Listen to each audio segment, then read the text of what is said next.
Hello, my name is Declan Mulready from the Audi Academy. In this section we're going to take a look at the Audi R8 from a few different perspectives. We'll start out with the exterior, then we'll move to the interior, we'll take a look at safety. Needless to say, we have to look at performance, and we'll also take a look at the technology that makes up the R8 from two different perspectives, one from an engineering perspective and two from an electronics perspective.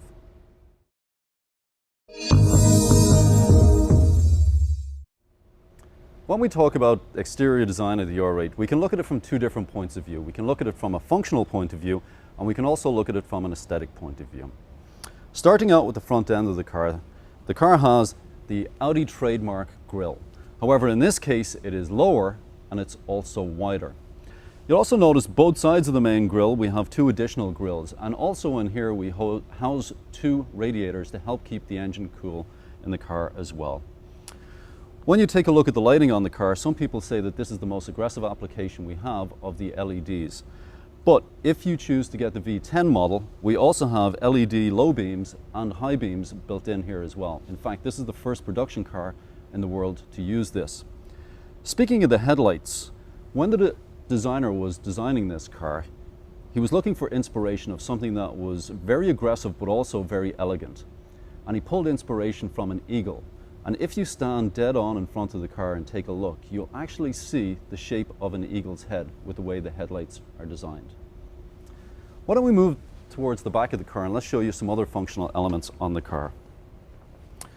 As you know, the engine is housed in the middle of the car. One of the challenges with this is getting enough air in there, A, to feed the engine, and B, to cool it. So, where the engine gets all its air, we have an air feed on this side for the right bank of cylinders, we have an air feed on that side for the left bank of cylinders. In addition to that, we have an oil cooler in the lower portion, which actually cools the transmission, and on the driver's side we have an oil cooler that actually cools the engine. We've talked about some of the functional elements on the front of the car, like the splitter, and also on the side of the car, the air intakes, which help cool the engine and give the engine fresh air. When we come to the back of the car, we have two additional elements. The first one is the rear spoiler. This is not something that's just there to look good. It's a very, very functional piece. One, it provides downforce as the car is traveling at high speed, and the second is it offers additional cooling for the engine. Next, if we move down, we'll take a look at this arrangement right here. This is something that's called a rear diffuser. And what it helps do is help the air exit the back of the car as quickly and as cleanly as possible. It does two things. One, it reduces drag, and the second thing it does is reduce lift. In other words, prevents the car from lifting up at high speeds. It might seem strange to talk about safety when you're talking about the R8. And let's face it, this car's top speed is just shy of 200 miles an hour.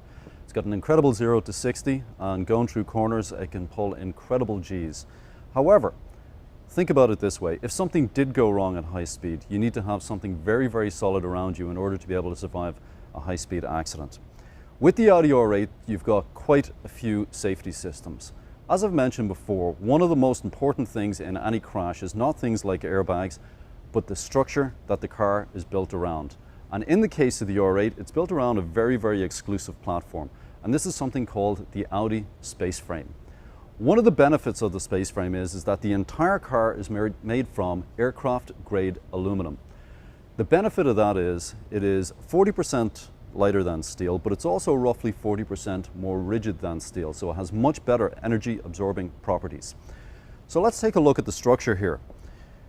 Obviously, you've got large aluminum beams that run all the way around the driver. Looks like somewhat of a roll cage. But there's another way I want you to think about this car. I want you to think about the roof skin and the hood and the doors and the quarter panels. These are not here for strength. They're just there to make the car look good. The car is literally built around a rigid aluminum roll cage.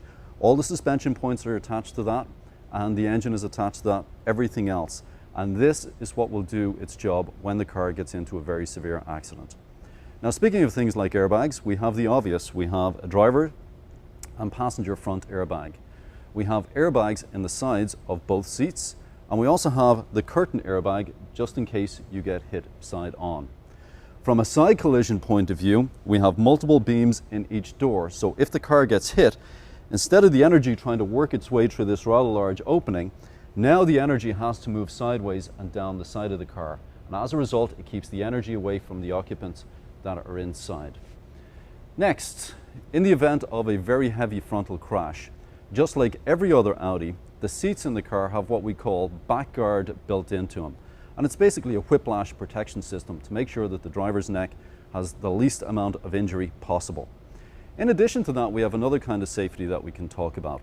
I think we can all agree that this car is going to draw eyes no matter where it goes. And it would be an awful shame for you to walk out of a nightclub some night and find that your R8 has gone missing. And just like every other Audi, we have gone to the nth degree to make sure that that can't happen.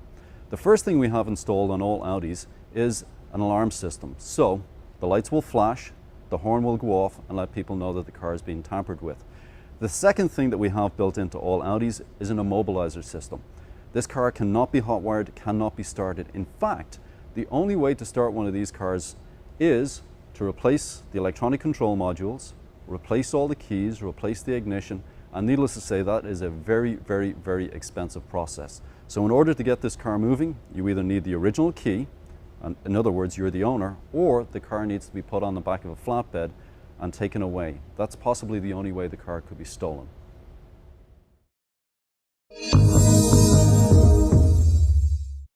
Talking about performance for the Audi R8 is a very easy thing to do. But let's jump in and take a look at some of the options and also some of the standard equipment that comes with this car. From an engine point of view, you've got a 4.2 FSI V8, which turns out 420 horsepower, or you have the optional 525 horsepower FSI V10. Needless to say, both of these engines are very powerful. They're also high revving engines as well. And I can tell you there's nothing more fantastic than driving a V8 or a V10 at 7,500 RPM. Next, from a transmission point of view, you've got two options. You've got the more traditional 6-speed manual, and in this car it feels absolutely fantastic. You've also got an aluminum shift gate built around the shifter, and it makes a wonderful sound as you're driving down the street or around the racetrack. Next, for somebody that wants a great combination of manual and automatic, we have a transmission called the Ortronic. Now, interesting enough, this is exactly the same transmission as the manual. However, we put a lot of hydraulics and electronics on it, and we take away the clutch pedal, and this does all the work for you. Now, we also put paddles on the steering wheel, so you can choose to change gear whenever you want, or you can even use the shifter to do that. But the one thing you don't have to worry about is a clutch. And one of the added bonuses that comes with the Ortronic transmission is the fact that you've got launch control to help you get off the starting line very quickly. Talking about performance, power without control is absolutely pointless. One standard piece of equipment that comes with every R8 is Quattro. Now in this car we arrange it a little bit differently. The majority of the drive goes to the rear wheels. However, when it does detect slippage, it can send upwards of 30% of the available power to the front wheels. Next, let's take a look at the braking system. As you can imagine, this is derived from motorsport. We have massive vented rotors, which are also cross-drilled on the front, and the same arrangement on the rear.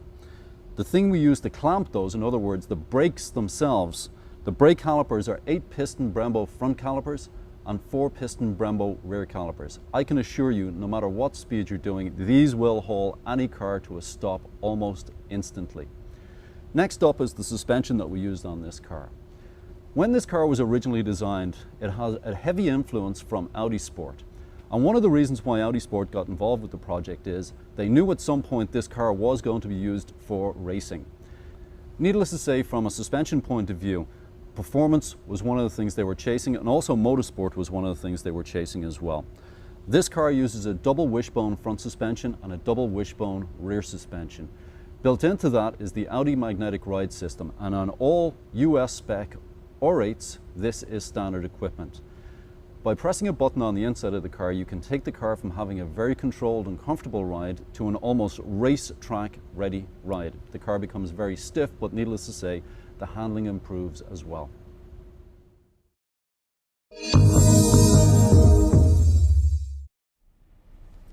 Moving to the interior, this is an absolutely fantastic place for any driver to be. As soon as you sit in here, you know that this car means business. The seating position is absolutely perfect. Dead pedal, good leverage for hard cornering. The steering is fully adjustable, so regardless of your height or size, you're going to be able to make the seating position work. But also, one of the unique things about the R8 is how comfortable it is. In fact, on long journeys, this car is going to feel more like an A6 or maybe even a Q7 in terms of its comfort level. And speaking of that, if you have a car like this, you are going to drive a lot and you're probably going to take a lot of weekend trips. One of the unusual things about the R8 is the amount of storage that it has considering the class of car that it's in. We have a decent sized trunk up front, and then we also have additional storage behind both the driver and passenger seat.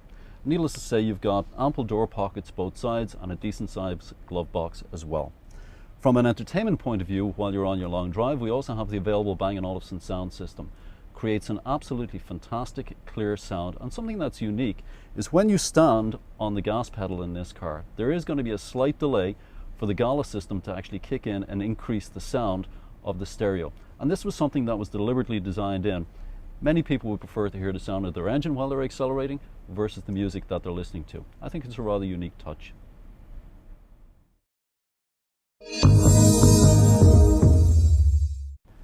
When we take a look at this car from a technology point of view, there's a couple of different ways to look at it. First of all, we can look at it from the electronics that are available for the car. And the second way we can look at it is from the engineering point of view, and what the car has been designed around and what the car has been designed to do. Taking a look at it from an electronics point of view, all the driver aids you genuinely would like are here. First of all, we have navigation, which is incredibly capable. It also comes with real-time traffic. Next up, we have a driver information display that will give you all the information you would need on a long journey or even at the racetrack. In fact, it even has a lap timer built into it. But it will give you fuel left to empty, miles traveled, how long you've been in the car. We also have two memories, a long-term memory and a short-term memory. Next up, we have something we call Gala. This comes with the standard radio system and will adjust the sound up and down as you drive faster or slower without you having to touch the stereo system. That also comes as part of the Bang & Olufsen package as well. We also have Bluetooth, which comes with the car's standard equipment. Needless to say, you can sync virtually every cell phone, and it's hands-free, which is now a requirement by most state laws. But when we take a look at this car from a technology engineering point of view, we have a very different vehicle here. This is a car that was designed from a motorsport point of view. We knew at some point this car would go racing, and every component on it and around it is designed for this car to perform at the highest levels. But one of the things you do not give up, and this is unique, is the fact that the car is still extremely comfortable and also a very easy car to live with on a daily basis.